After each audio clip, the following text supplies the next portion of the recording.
تو جو last reading اور کرنٹ ریڈنگ بحریہ ٹاؤن میں جو لوگ رہتے ہیں ان کو پتہ ہے، بس یہی کیلکولیٹ کرنا ہوتا ہے، کوئی ٹیکسز نہیں ہوتے، کوئی چارجز نہیں ہے، لاسٹ ریڈنگ کرنٹ ریڈنگ لی آپ نے اور اس کو ملٹیپلائی کر دیا جو پر یونٹ ہے. یہ سمپل سا الیکٹریسٹی بل ہے، شہر کی طرح اتنے چارجز یہ وہ نہیں ہوتے. تو میں نے دیکھا لاسٹ ریڈنگ جو تھی وہ 2 مہینے پرانی تھی، 3 مہینے پرانی. کرنٹ ریڈنگ بالکل صحیح تھی، یہ ان سے غلطی ہو گئی تھی. اچھا وہاں کچھ اور لوگ بھی بحث مباحثہ کر رہے تھے، کچھ مسئلے ان کے ساتھ بھی ہوئے تھے. تو مجھے نے بولا کہ خاتون نے بولا، ان کی مہربانی بہت معتبر خاتون نے بولا، میں نے سر آپ کو کہیں دیکھا ہے، آپ کہاں ہوتے ہیں، آپ جیو میں ہوتے ہیں؟ میں نے کہا جی میں جیو نیوز میں. ایسے ہی میں نے ان سے بولا کہ میں جھوٹ بولتا ہوں. کہہ رہے کیا کرتے ہیں؟ میں نے کہا میرا کام خبریں پڑھنے کا ہے. تو کہتی ہیں جی بڑا اچھا لگا آپ سے مل کے. تو انہوں نے پھر میرے ساتھ ایک صاحب کو کیا، وہ مجھے الیکٹرک ڈپارٹمنٹ میں لے کر گئے. انہوں نے بولا صحیح ہے سر آپ صحیح کہہ رہے ہیں، یہ غلطی ہوئی ہے، ہم آپ کو بل صحیح کر کے دیتے ہیں. اس کے بعد مجھے انہوں نے وہیں ہال میں بٹھا دیا. وہ صاحب آئے اور انہوں نے بولا کہ صحیح سر آپ کا بل صحیح ہو گیا، آپ صحیح کہہ رہے تھے، جو 2 مہینے کا بل دے چکے تھے وہ بھی اس میں انکلوڈ ہو گیا تھا، تو ہم نے ایکسکلوڈ کر کے آپ کو اس مہینے کی بلنگ بنا کے دے دی ہے، یہ آپ پے کر دیں، باہر جا کے ٹک شاپ سے نکلوائیں. سب جو بحریہ ٹاؤن کراچی میں رہتے ہیں ان کو پتہ ہے.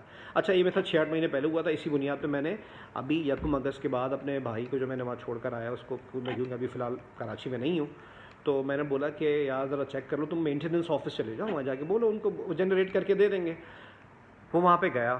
اچھا ظاہر بات ہے وہ مجھ سے کافی چھوٹا ہے، میں نے کہا شاید وہ لڑا نہ جائے وہاں پہ. اوپر سے بہت لمبی شفٹ کر کے گیا، نائٹ شفٹ کر کے وہاں پہ گیا. میں نے کہا چڑا ہوا ہوگا، پتہ نہیں کیسے بات کرے کیسے نہ کرے. تو اس کا مجھے فون آیا، کہہ رہا اشر بھائی یہ تو کہہ رہے ہیں کہ آپ چور ہیں. تو میں نے کہا کیوں؟ کہہ رہے ہیں یہاں تو شور مچا ہوا ہے. شور مچا ہوا ہے، کافی لوگ آئے ہوئے، سب کے بلز میں مسئلہ ہے.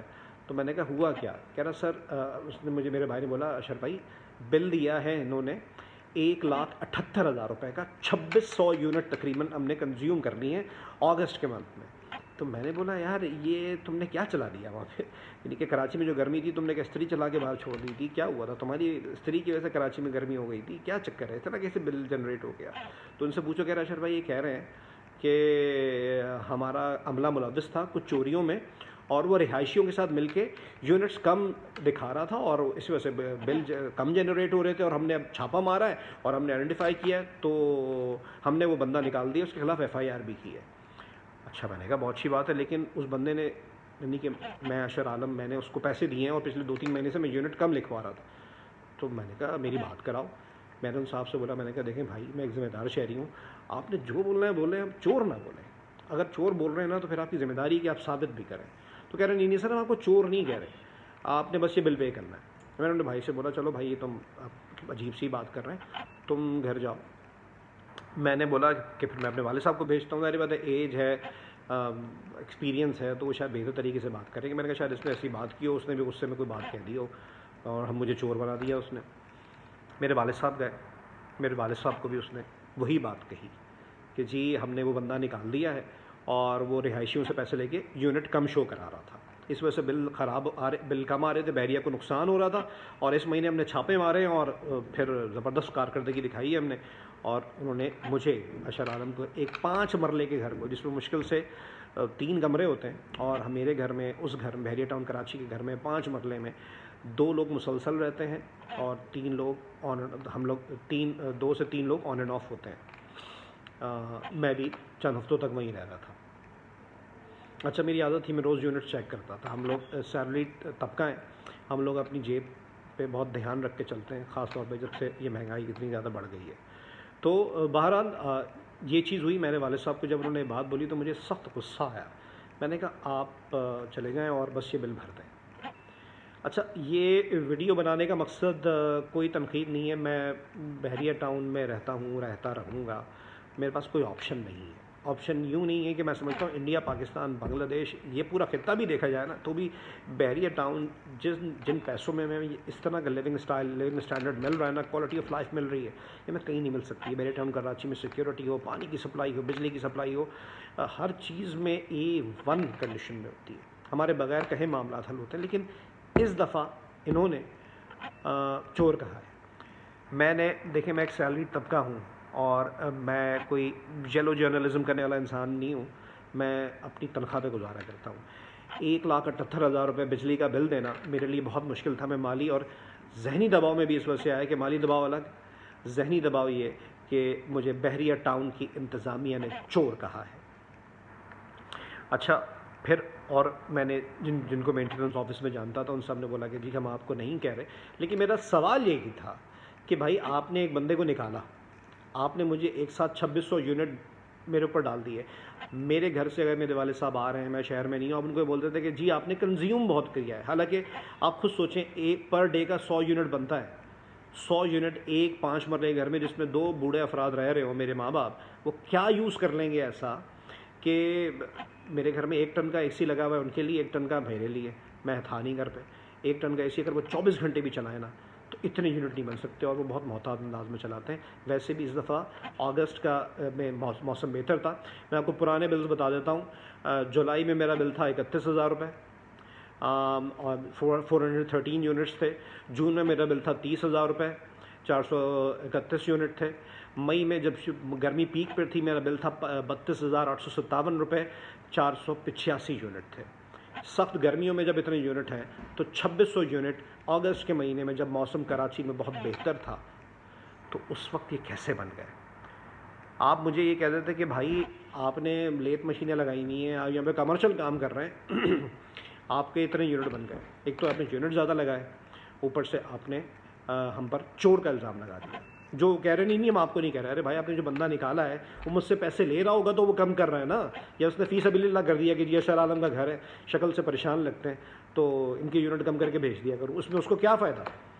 میں نے وہاں پہ مینٹیننس میں ایک صاحب سے یہ بھی کہا، جن صاحب سے میرے بھائی نے بات کرائی، میں نے کہا بھائی میں آ جاتا ہوں، آپ مجھے ہتھکڑی لگوائیں، لیکن آپ جو چور کہہ رہے ہیں وہ مجھے ثابت تو کریں. آپ مطلب میں گلشن اقبال سے کراچی میں زندگی گزار کر یہاں پر کیوں آیا ہوں؟ کیونکہ مجھے پتہ ہے جو ادارے ہمیں یوٹیلیٹیز پرووائڈ کر رہے ہیں کراچی میں، وہاں پہ کرپشن کی انتہا ہے. عجب کرپشن کی غضب کہانی ہے. اب کیا بحریہ میں بھی یہ گجب کہانی شروع ہو گئی ہے؟ یہ ویڈیو بنانے کا مقصد یہ ہے کہ میں جو شروع میں قصہ سنا رہا تھا کہ میں نے اس وقت کے ملک ریاض کو دیکھا ہوا ہے جو اپنے پریمیسز کے لیے، اپنی سوسائٹی کے لیے کتنا سیریس ہے. علی ریاض ملک جو ان کے صاحبزادے ہیں ملک ریاض تک، اگر میری آواز چلی جائے کسی طریقے سے تو میں ان سے ہاتھ جوڑ کے گزارش کروں گا کہ ہم کسٹمر ہیں، آپ لوگوں کے کلائنٹس ہیں. 1000 روپے کا کلائنٹ ہو یا اربوں روپے کا کلائنٹ ہو، قابل احترام ہوتا ہے. آپ کا ادارے میں کچھ تو غلط ہو رہا ہے. میں ایک سیلریڈ طبقہ ہوں، میں ایک سیلریڈ پرسن ہوں. 1,78,000 روپے آج میں نے بل بھر دیا، بہت انجسٹ ہے. 2 بوڑھے لوگوں کے کنزپشن 2600 یونٹ پہلی بات کیسے ہو گئی؟ دوسری بات، اگر میں چور ہوں میں آنے کو تیار ہوں، آپ مجھے ہتھکڑی لگوائیں، اور اگر آپ نے الزام لگایا ہے تو اس کو ثابت کریں. الزام کھل کے لگا بھی نہیں رہے. بحریہ ٹاؤن ایک نعمت ہے کراچی والوں کے لیے.